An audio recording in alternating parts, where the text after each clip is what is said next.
हर के दारद खौफे हक़दार दिल मदाम जन्नतुल मावा देहद उरा मकाम। আল্লাহ এজন্য বারবার বলেন আমাকে ভয় করো, ভয় করো, ভয় করো। আমি যদি আপনাদের প্রশ্ন করি কারা কারা আল্লাহকে ভয় করেন, যদি প্রশ্ন করি সবাই দুহাত উঁচু করবে, পারলে কোনো চালাক পাও আলগি দিয়ে দিবে, বলবে আমরা 4 হাত পায়ে আল্লাহরে ভয় করি। আবার আরেকটু চালাক যারা তারা বলবে হুজুর গো থেকে বেশি ভয় করি। অথচ সুদের টাকায় ব্যবসা করে, নামাজ মাঝে মাঝে পড়ে, মিথ্যাও বলে, সেও বলে আল্লাহকে ভয় করি।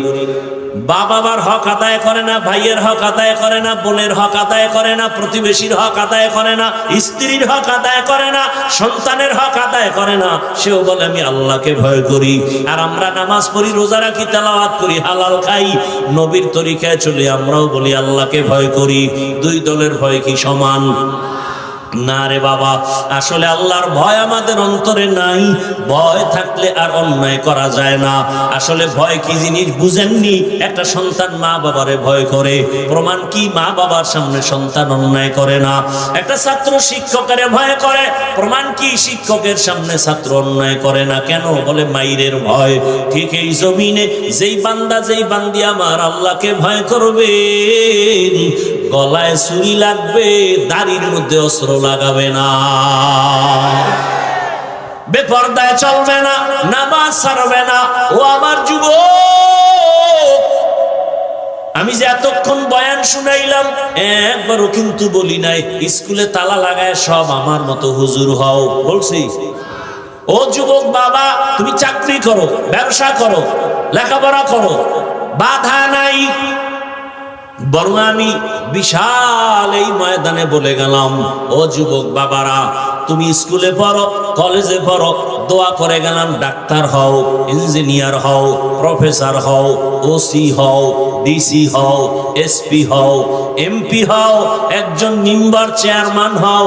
তবে একটা ছোট দাবি, কাগজে ভালো করে ঘরের মধ্যে টানায় রাখবা। এমপি হও, মন্ত্রী হও, ডাক্তার হও, প্রফেসর হও, বেয়াদব হওয়া যাবে না। বেয়াদব হইও না রে বাবা। ডাক্তার হয়ে যদি বেয়াদব হও, তাসলিমা নাসরিনের মতো জুতা খাইয়া দেশ থেকে পালাতে হবে। মরার পরে লাশটাও জমিনে জন্মভূমিতে আসবে না। তোমার মতো ডাক্তার, ইঞ্জিনিয়ার, জেনারেল লাইনের মানুষ, র্যাব, আর্মি, পুলিশ, বিডিআরের চাকরি করে, ব্যবসা করে, 5 বেলার নামাজি, তোমরা বলো যুবক বাবারা আসেনি? তোমার কপাল কেন খারাপ? তুমি কেন নামাজ পড়তে পারো না? তোমার মতো বান্দা রাস্তায় গাড়ি চালায়, নামাজ পড়ে, বলো তুমি কেন পারো না? তোমার মতো যুবক আজকে তাকায় দেখো, জমিনে কৃষি কাজ করে, নদীর মধ্যে মাছ ধরে, নামাজ পড়ে, নামাজ ছাড়ে না, বলো তুমি কেন পারো না? ও আমার ব্যবসায়ী বাবাজিরা, আপনারা বলেন আপনাদের মতো ব্যবসায়ী লাইনে 5 ওয়াক্ত নামাজি আসেনি? বলেন আপনি কেন পারেন না? ও আমার চাকরিজীবী বাবারা, বলেন আপনাদের মতো চাকরিজীবীদের মধ্যে 5 বেলার নামাজ পড়নেওয়ালা চাকরিজীবী আসেনি? বলেন আপনি কেন পারবেন না?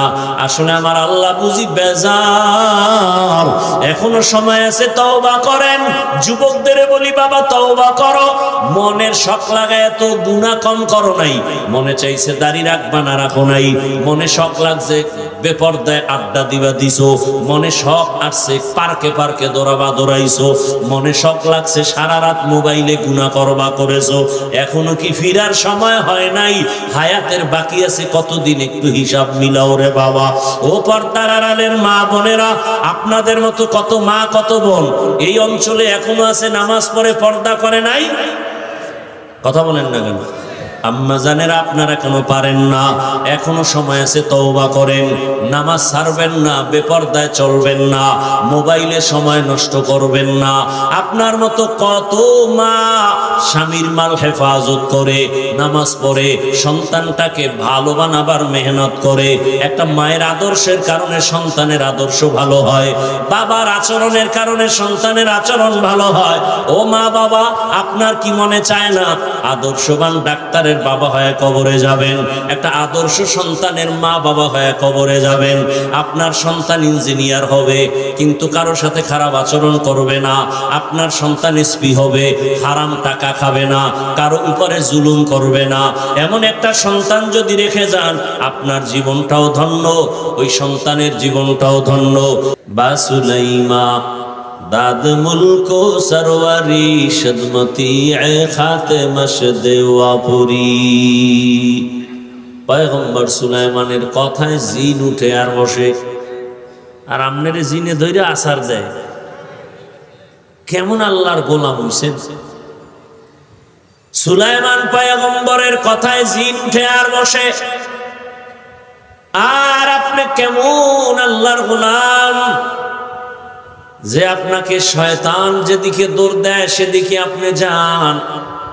আপনি হুজুরের কাছে গিয়া বলেন, জিনে ধরছে, ঝাড়ু দাও, আমাকে তদবির করো। ওমরে ফারুক রাদিয়াল্লাহু তাআলা আনহু এমন আল্লাহর গোলাম, বাতাসের কয় আমার খবর পৌঁছায় দাও। ওমরে ফারুক খুতবা দেওয়ার সময় একটা আওয়াজ দিলেন, ইয়া সারিয়াতাল জাবাল, ইয়া সারিয়াতাল জাবাল, ইয়া সারিয়াতাল জাবাল। হে সারিয়া, পাহাড় পাহাড় পাহাড়। ওমর আওয়াজ দেয় মদিনায়। সারিয়া হলো 2000 কিলোমিটার দূরে ইরানে। সারিয়াকে জিজ্ঞাসা করা হলো, ওমরের আওয়াজটা কেমন শুনেছো? বলে, কাছে বসে বললে যেমন শুনি তেমনই শুনেছি।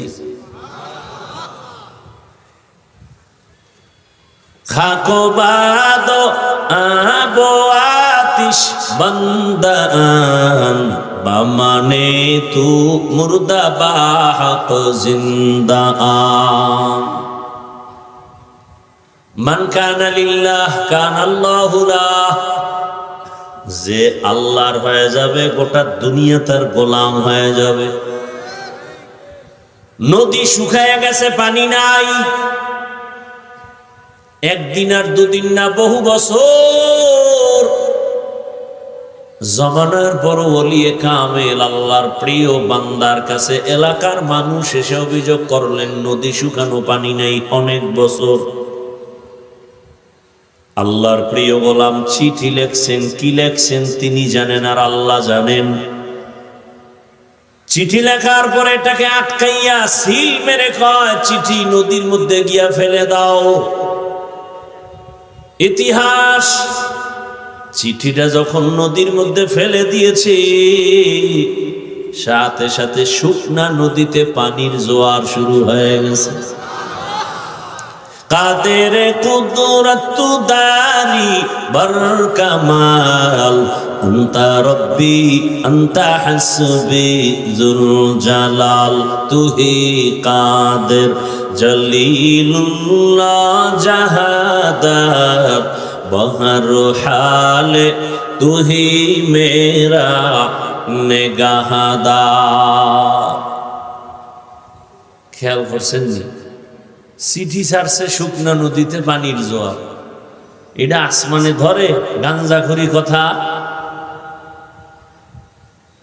একটা দোয়া করছে, কান্নাকাটি করছে, আল্লাহ নদীর মধ্যে পানি দাও, এটা একটা মানা যায় কিছু সময়ের জন্য।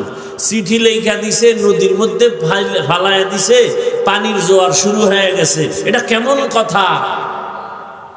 একজনে কানে কানে কয়, কামড়া গড়াইছে কি? আমার নাম কয় সরমনাইর হুজুরেরা কয় কাফের। আর একজনে কয় না না, সরমনাই না, দেওবন্দিরা কয় হাফ কাফের। আর একজনে কয় না, এক কাম ঘটাইছে তাবলিগওয়ালা মুরব্বীরা কয় ট্রিপল কাফের। না না, এরা কেউ না, তো কে ঘটাইছে? খোঁজ খুঁজতে খুঁজতে খুঁজতে খুঁজতে খুঁজতে কাম কে করছে খুঁজা খুঁজা ইতিহাসের পৃষ্ঠা উল্টায়া উল্টায় উল্টায় দেখে এই কাম যার দ্বারা আমার মালিক ঘটাইছেন তিনি হলেন হযরত ওমর ফারুক রাদিয়াল্লাহু আনহু। এইবার কাফের ক কোন মায়ের সন্তানের শক্তি আছে ওমরের কাফের বলবে? ওর কল্লা ছিঁড়ে ফেলবো, সামনে থাকলে বল, সাহস থাকলে বল। ওমরের কাফের বলবি, কোন মায়ের সন্তান থাকলে দাঁড়া। কিন্তু আমাদের কপাল খারাপ, এইরকম ওমর না, আবু বকর না, বহু বেয়াদব আছে সাহাবায়ে কেরামের বিরুদ্ধে কথা বলে। এরা পৃথিবীর নিকৃষ্ট বেয়াদব, যারা সাহাবায়ে কেরামদের বিরুদ্ধে সাধারণ মানুষের সামনে কথা বলে, সাধারণ মানুষকে ঘৃণা জমানোর জন্য ওপেন বলে, এরা নিকৃষ্টতম পৃথিবীর বেয়াদব। রসুলের হাদিস মতে এরা মুসলমান হলেও ৭২ দল জাহান্নামীদের অন্তর্ভুক্ত। লিকুল্লি শাইইন জিনাতুন ফিল ওয়ারা ওয়া জিনাতুল মারই তামামুল আদাবি আজ খুদা খা হিমে তৌফিক আদব বেআদব মাহরুম গাশ আজ ফজলে রা।